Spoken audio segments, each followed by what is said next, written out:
it's March, right? Middle of March. Just let that sink in for a minute. Oh, my goodness. And so we're in the middle of March Madness for some of you basketball enthusiasts. My home really enjoys March Madness. My 9, soon to be 10-year-old has been asking, when's the bracket coming out? When's the bracket coming out? When's the bracket coming out for months? And so I was like, well, buddy, when do you think it's coming out? He's like, I don't know, November, December? When's it coming out? I was like, well, it's March Madness. And he's like, oh, you mean April? No, he didn't say that. But he's been excited about it.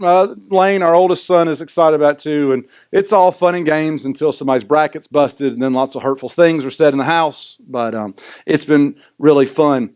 And so with that being said, our Village Kids, and you can hear me talk a little bit about Village Kids today. Our Village Kids, what we do with students on Sunday mornings is phenomenal. We have this army of volunteers who do incredible work, small group leaders, supply folks, and their theme this month, we're going to capitalize on this morning as well. So basically, this morning's message is brought to you by Village Kids, but their theme this month is peace. Right, it's peace, and they've used. There's always some sort of thematic metaphor they'll use for the month, a theme they'll come back to with the theme of peace. So this month it is basketball. So well done for our curriculum providers. My 9-year-old comes home each week and is so excited about what they've looked at because they're using kind of a bracket challenge in the video they watch each week. So he comes on, he's like, oh, well, John did this, and then Brandon did that, and then, well, they did that, well, Kellen did this, and it was fantastic. So he has come home loving every minute of it and loving March Madness. So we're going to zone in on peace here in just a little bit. But before we get there, we're in this series called Good Faith. If this is your first time with us, we started this series last week, and we have said basically this, that faith, when lived out well, is good not only for us, right, but good for the people around us. And one author said that faith, when it's done right, is good. He said it's good not only for the faithful, but for those, for non-Christ followers, for non-church people. It's good for everybody. So maybe you're here today and you say, I'm not really down with this Jesus stuff yet, but I love my neighbor. And they invited me here, and you would affirm that maybe.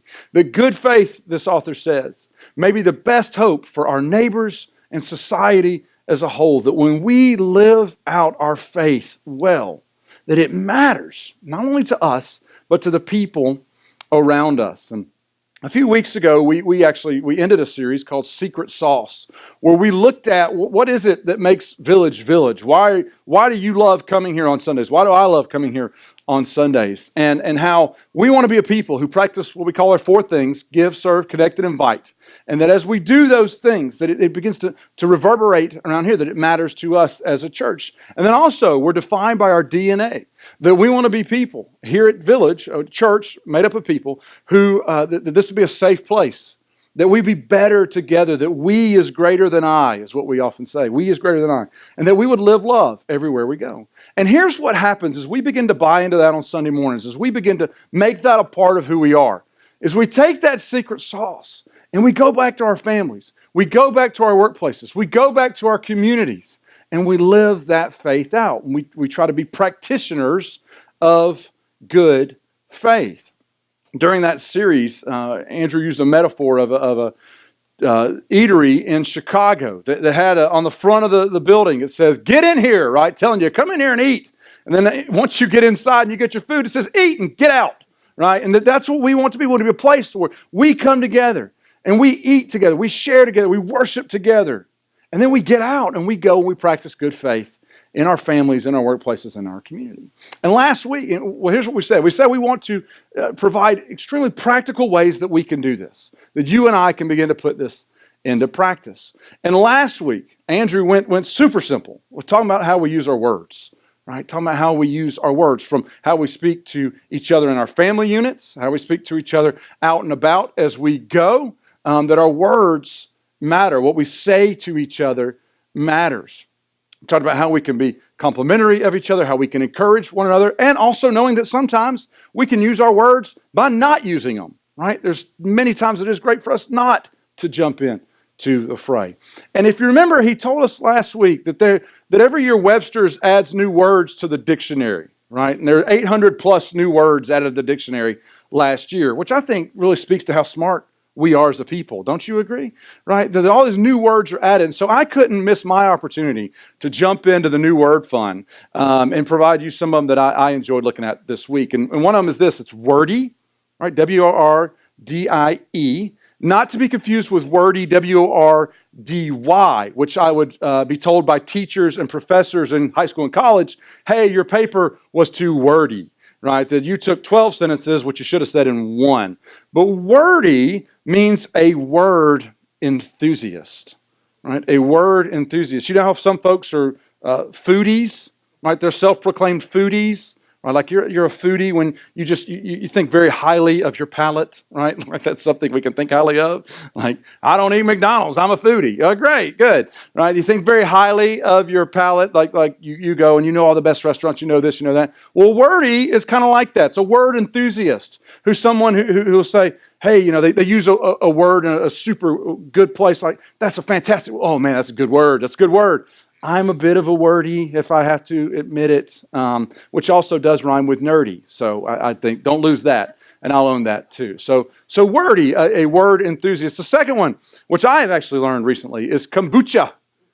Kombucha, and that is not the form of karate that Mr. Miyagi taught the Karate Kid. That's not what that is, which I thought it was to begin with. But kombucha is, I love the difference, an effervescent, which a wordy would love that word, an effervescent tea drink.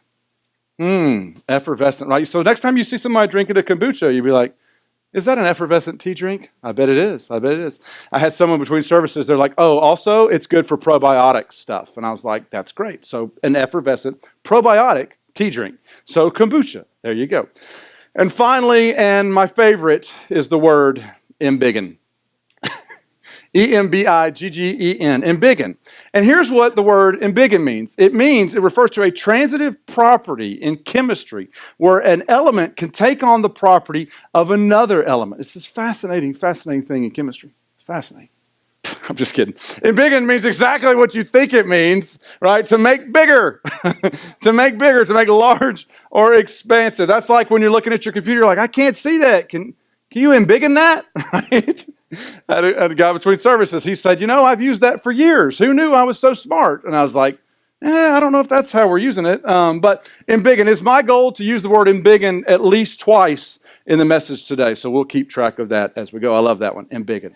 But we want to be practitioners of good faith with our words, and we want to be practitioners of good faith in our culture as we go about interacting day in and day out. So how do we go about then? Shining a light in a culture that oftentimes just would assume us not. How do we go about being people of faith, being people of God, when oftentimes that is not what people are interested in us being? So we looked at words last week, and this week we're going to look at this idea of peace, brought to you by Village Kids, this idea of peace. And peace is one of those things that you don't just, we've kind of hippieized the version of peace, like, which no offense to the hippies, peace, love, and sugar cookies, but the peace is less about the absence of conflict than it is about, in God's understanding of the word peace, that peace is this from a biblical mindset. Peace is a wholeness of the soul, a vitality in who you are, right, in your soul. Many of you church folks, we grew up with a song, "It Is Well With My Soul," right? You know, the song is great. It's a favorite of many people. What that song is saying, I have peace, right? It is well with my soul. And that's what peace is on this level. So we want to promote that. And I love how a guy named Andy Crouch says this. He said, the only way to change culture, this culture that we find ourselves in, the only way to change it is to create culture, that we would be practitioners of good faith, especially when it comes to peace in our families, in our workplaces, and in our communities. And the theme each month with Village Kids is it's called the Life App. And it'll be whatever the Life App is, which the Life App is peace. And there'll be a tagline to the Life App. And so it's peace, proving you care more about each other than winning an argument. Ooh, that's good. Right? That's what your kids are hearing this month in Village Kids, proving they care more about each other than winning an argument. How many of us could use that? Right? That I could use that, proving I care more about someone else than winning an argument. And so I want us to we're going to look at something Jesus said, and then we're going to jump into an Old Testament story to look at this morning. So Jesus, in giving the most famous sermon ever, the Sermon on the Mount, Jesus starts with what is called the Beatitudes. And the Beatitudes are essentially this, that these should be your attitude, right? And so in Matthew chapter 5, verse 9, Matthew records Jesus as saying this, blessed are the peacemakers. Blessed or happy, right? Or content, or it is well with them. Those are the peacemakers. Blessed are the peacemakers. For they will be called children of God. That as a peacemaker, you will reflect heavenly heredity, a divine DNA as peacemakers. The world will know who God is because they see His children and how they are promoting peace. Blessed are the peacemakers. And just to really get a feel for this morning, we're going to look at an old story back from the book of Genesis. And along with Village Kids and the Life app, each week we send home a God Time card or a Parent Cue card. Well, both of them, but they come home together. God Time card and Parent Cue. And here's how we do it each week. There's four days worth of devotions, time to read a scripture and then have a couple paragraphs of application with those God Time cards. And so in our home, Beth and I will divvy it up, and one of us one night will go and do the God Time card with Jonas. Another night, another one will go to do that with him. So last Sunday night, me and him are reading his God Time card. And I kind of knew peacemaking was where I wanted to go with today. And so we're reading this story. And it's this random story, as you'll see here in a minute. But all of a sudden, I just kind of light up. I'm like, oh, this is good, right? Seeing it through the lens of peacemaking. This is a good story. And Jonas is kind of like, what? It's a story about this guy and some wells, right? What's the big deal? But I just lit up. I was like, I can't wait to share this with you. So, as I said, today is being brought to you heavily by Village Kids. If you have your Bible and want to go ahead and turn, we're going to be in Genesis 26, at the very beginning of the Bible, the very beginning of the story of God and the story of us. As many of you know, the Bible is divided into two sections. There's the Old Testament, or the Old Covenant, which contains 39 books.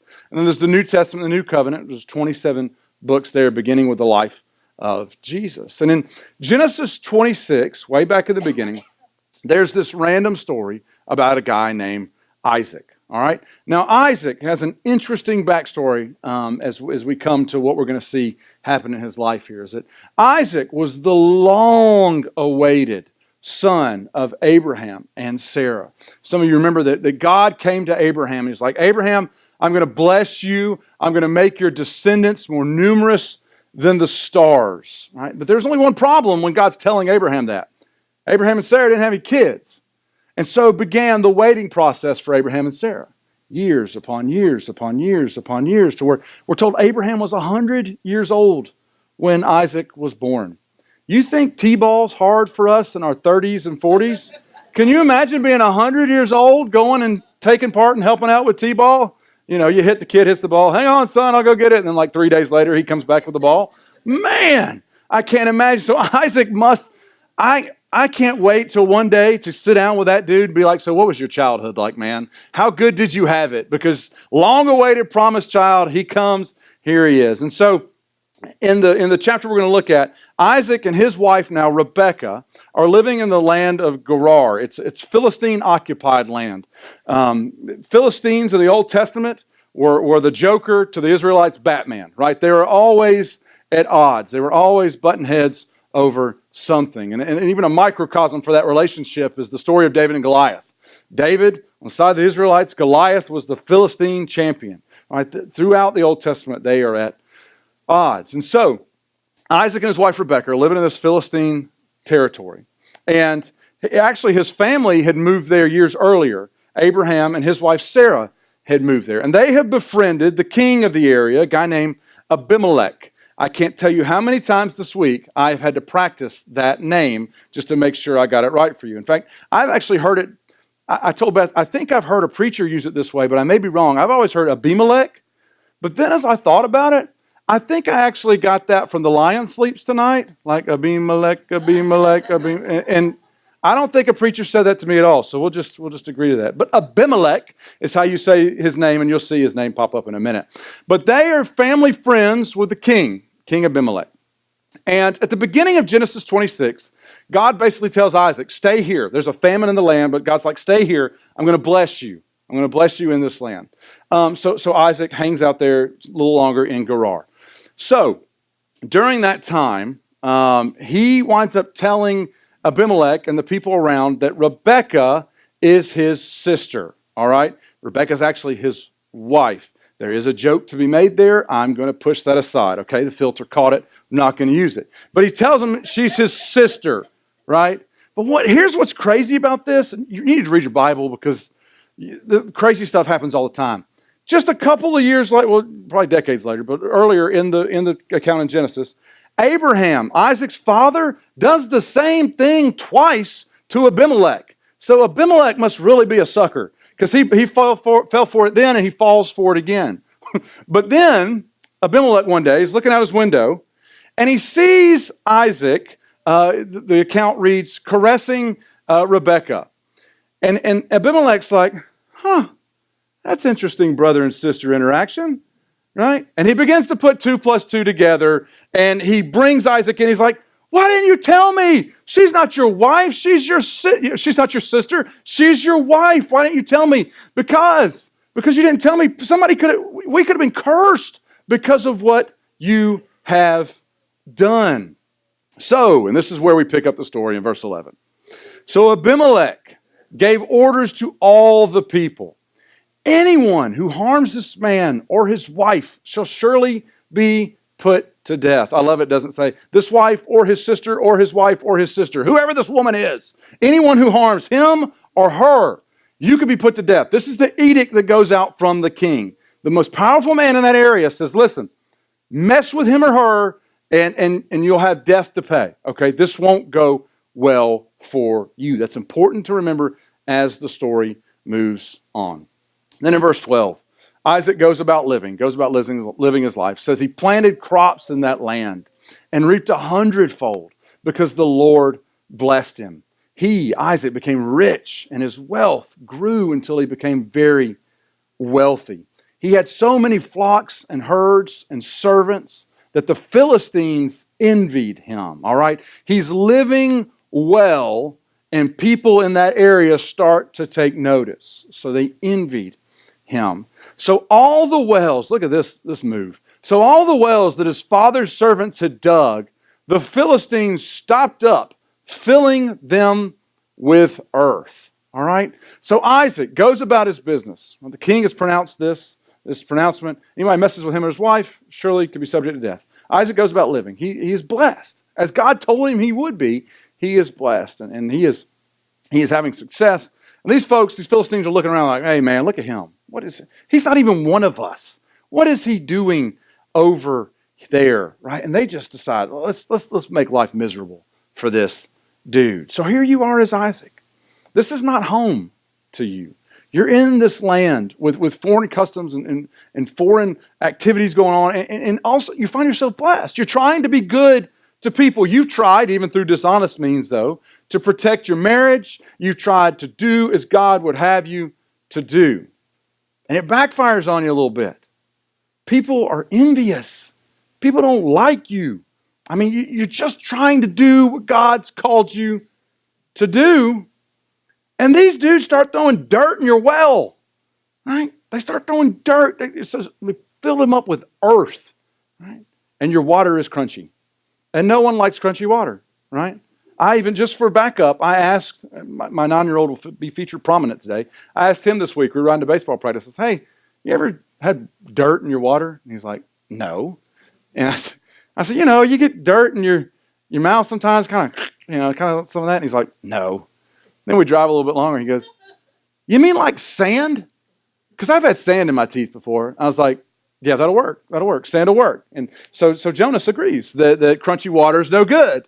So here's Isaac doing all this, and this happens to him. Have you ever been there? Have you ever found yourself doing what you believe to be right, but at every turn, somebody's throwing dirt in your well? Have you ever found yourself there? Maybe it was your family. Maybe it's your workplace. Maybe it's the community. You're just trying to do what you think is right in God's eyes. Before you know it, your well's full of earth. And nobody likes that, right? I feel like at times, culture can get there for you and me, right? That we can try so hard to do what we think is right. And then just, bam, right? You get smacked. We live in a culture that thinks our faith at best is irrelevant. And at worst, it's extreme. And there are times when we may step out in faith, or we may do something that we think is right, and we wind up with dirt in our wells. That's where Isaac finds himself. So it's instructive to see what happens for him here. Verse 16, the king says to Isaac, "Move away from us. You've become too powerful for us." This guy's been a family friend. This guy has made the pronouncement, anybody messes with you or your wife, they can lose their life because of it. Now he says, hey, you got to go. You got to go, man. I got people that are throwing dirt in your well. Yeah, they want to do more than that to you. You just really need to get out of here. If I'm Isaac, right, and this guy comes to me, I don't think I respond the way Isaac does, because I think I would respond with something like this. You know what, big boy? You can take you and your dirt clogging buddies and just go on somewhere else yourself. We're staying right here. We have every right to this land as you do. Just because things seem to be going my way right now doesn't make this my fault. Have your homies quit tossing dirt. And if you don't, I'll take you to the Philistine version of the People's Court, right? And nobody wants the Philistine version of Judge Wapner coming at them. Cue the music, Darren. There it is. I mean, remember this. Right? Is People's Court still on? It is? It will never die. It will never die. As a kid, you can cut it. As a kid, I would hear this music as the People's Court was coming on. And I would always think, you know, I've done something wrong. Right? That music just symbolized, even just now, I was like, what have I done wrong? It always made me think, oh, what have I done? What have I done? You know, I just kept waiting for in walks, you know, they'd always walk in the back, you know, in walks so-and-so. You know, it's like in walks the defendant, 10-year-old Josh Rouse, who has obviously done something wrong that his mom has caught him doing. And then here comes mom, you know, here's the plaintiff, Barbara Rouse, and she's come, and this is what's going to happen to the kid. Always got worried about that. That's not what Isaac does. That's not how Isaac responds. Isaac, so much better than me in so many ways. That's not how he responds. He responds in another way. Look at verse 17. This is going to look strange to some of us. So Isaac moved away. Isaac pulled the Beverly Hillbilly tactic. Isaac moved away from there, and he encamped in the valley of Gerar, where he settled. The king is like, hey, old family friend, I know we go way back, but listen, these people are whining about you. You got to go. Isaac doesn't make a stink. He doesn't rant and rave. He doesn't take his dirty laundry to Facebook. Oh, feel bad for me. He doesn't do that. He doesn't whine. He doesn't do any of that. He chooses relationship over arguing, over winning an argument here with this guy. Because Isaac could have argued, hey man, I've got every right to be here as they do. Right? You even have this edict to protect me. He could have done that. But he doesn't do that. He moves away from there. He doesn't fight it. And some of us, we look at this and it's like, man, that was a punk move. Right? Isaac's a bit of a chump for doing that. But Isaac had a bigger end in mind than what was going on right in front of him here. And so just to summarize what happens in the next few verses, Isaac goes to live there in the valley of Gerar. And he opens up some other wells. And then these herders that live in Gerar, they come to him like, these are our wells. And he's like, no, man, my dad did these, which that's what we're told. His dad had opened those wells. Like, no, they're our wells. So it's like, okay, well, fine, I'll move on. I'll dig a well over here. He digs another well, like, no, or opens up another well, like, no, these are our wells. He's like, no, man, these are my dad had done these wells. No. Well, Isaac, so he moves on from there. This happens again and again. And Isaac responds again. And then, in fact, in verse 22, it says this, he moved on from there. He moves again and dug another well, and no one quarreled over it. He moved on, and he dug another well, and nobody had anything to say about it. Nobody whined about it. Nobody fussed about it. Nobody was getting on him about it. He keeps moving, not ranting and raving and railing. He keeps moving because he feels like it's the right thing to do. And as he's doing this, there's a funny aside there. He even, when it says no one quarreled over it, he even names a couple of wells that he dug earlier. He renames them after the quarrels he'd had with the people. He's like, oh yeah, well your name's Tim, and you're getting on my nerves, so I'm going to name this well Tim, to remind him of what was going on. But so this is happening to him over and over and over again. And then he gets paid a visit from an old friend, in verse 26. It says, meanwhile, Abimelech had come to him from Gerar, and he comes with a group of folks with his posse there. Isaac asked them, why have you come to me, since you are hostile to me and sent me away? Have you experienced that, like where you have a big blowout argument with somebody on Monday, and then you're like, oh, we just need some space. I hope I don't see them. Just need some time away. And then the next day, they show up, and they're all like, hey, how you doing? You like my kombucha? It's an effervescent tea drink. And you're like, what in the world? You just cussed me out, and you said ugly things about my mama yesterday, and you're just, everything's good, right? You embiggened the situation yesterday, and look at us now. You can't come to me like nothing's wrong. That's what the king does here, Abimelech. That's what he does. And I was like, what is going on? What is going on? But then he says this, and this is fantastic. Verse 28. Abimelech says this, we saw clearly that the Lord was with you. We saw clearly. So we said, you know what? There ought to be a sworn agreement between us and you. And he continues. He said, let's make a treaty. And we'll make a treaty with you, and you will do us no harm, just as, this is great, just as we did you no harm, but always treated you well and sent you away peacefully. Because we never did, that whole well thing. Yeah, that wasn't us. That was somebody else, right? That wasn't us. Right? Remember we're buds. Remember how we did that? And we sent you away peacefully. Remember that? That was great. No, I never told you to leave. No. So this is what he comes to Isaac with. Again, if I'm Isaac, oh, what? But Isaac doesn't. Isaac makes a treaty with him. He does. He makes a pact with him. He chooses the relationship over the argument that was ready to be had. I mean, ready to be had. And here's what has happened as he's done that over and over and over again. People have taken notice. The people around him have taken notice. Powerful people have taken notice. It's incredible. It's incredible.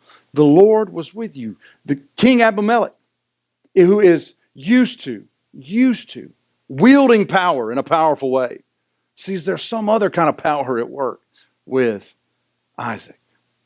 So what is this story about wells and dirt and Philistines have to do with you and me in the 21st century living right here where we are?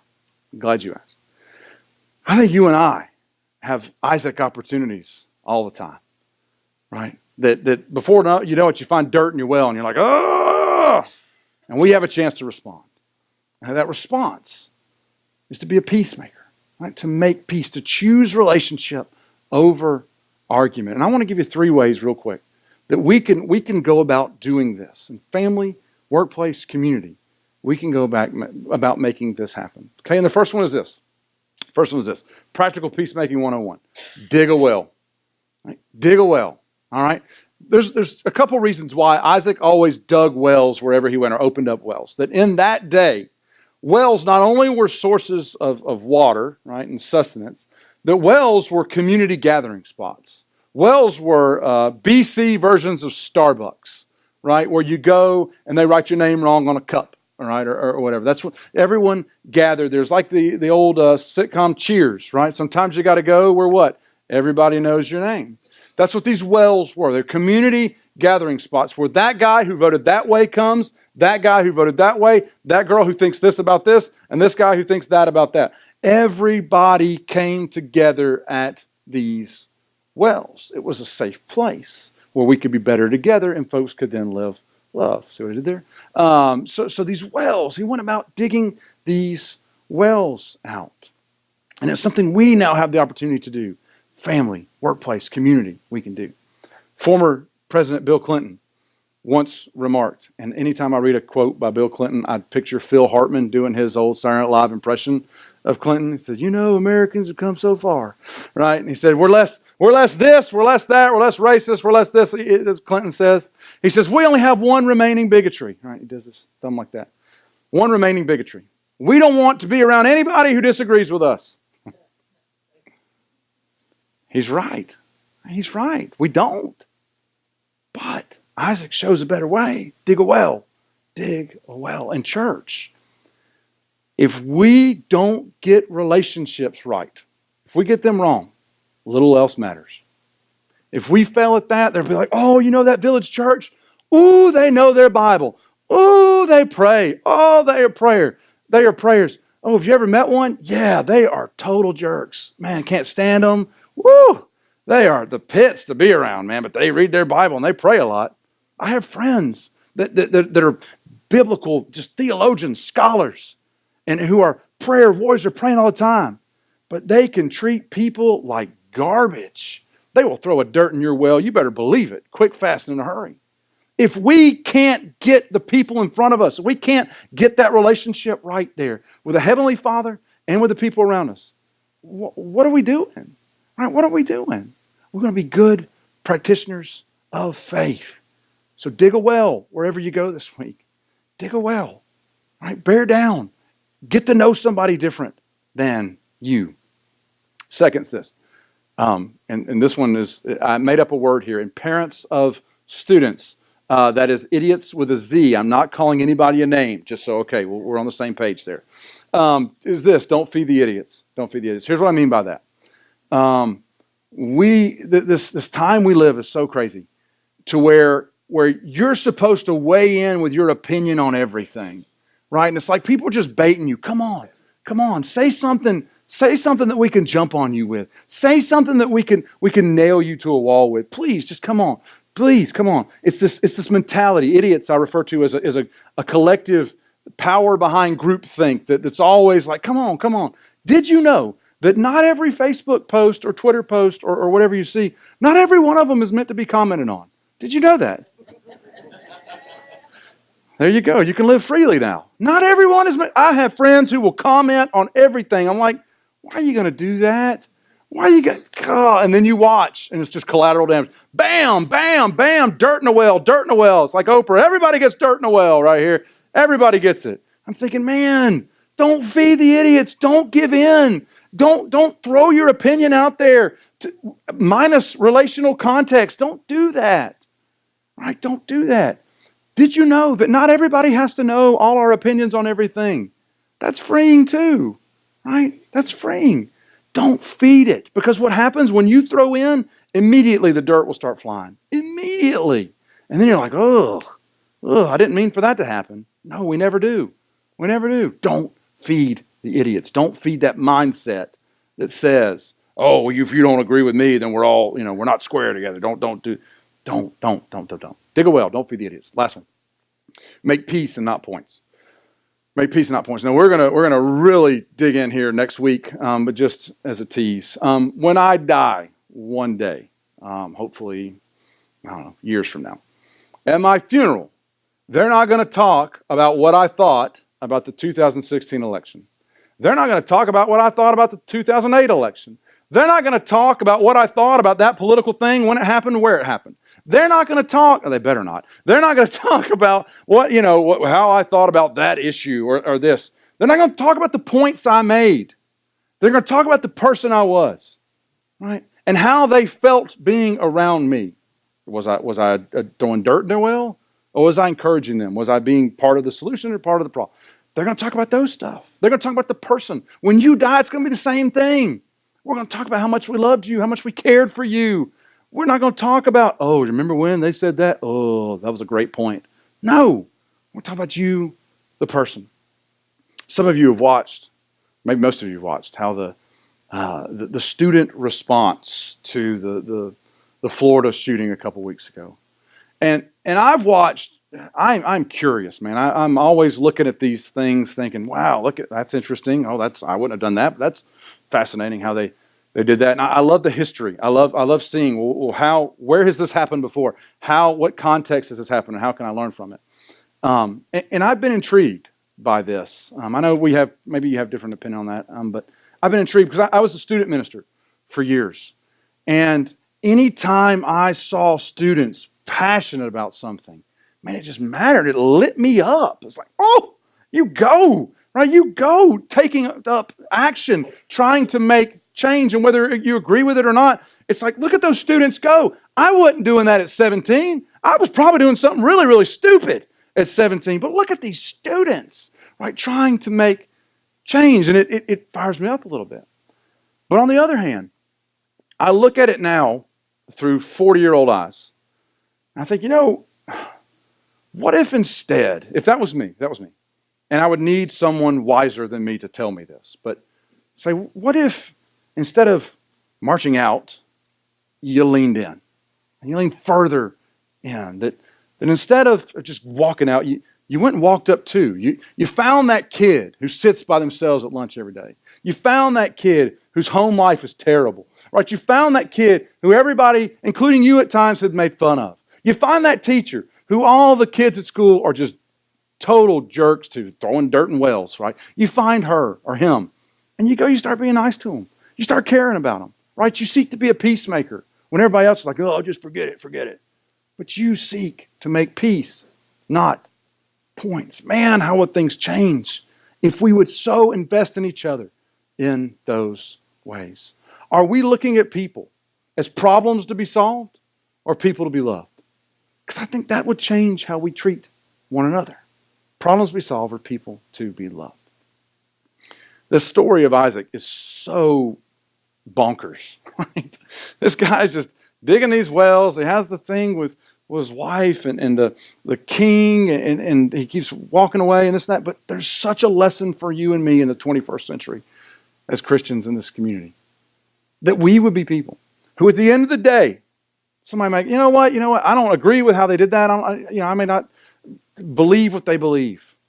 But man, when I watch their life and I see how they respond when things go wrong, I see how they respond to challenges, I see how they respond to things going against them, that they could say of you and me, we saw clearly that the Lord was with them.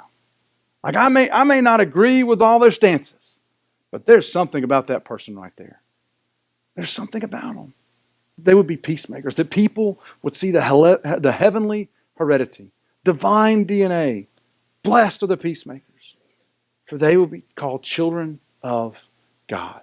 And that other people would be able to see God because they see Him at work in His children. Church, what we do and what we say matters. How we act and how we speak, it all matters. May we practice good faith this week that will benefit all as we seek to bring peace to relationships and caring more about those relationships than winning arguments. Let's pray together.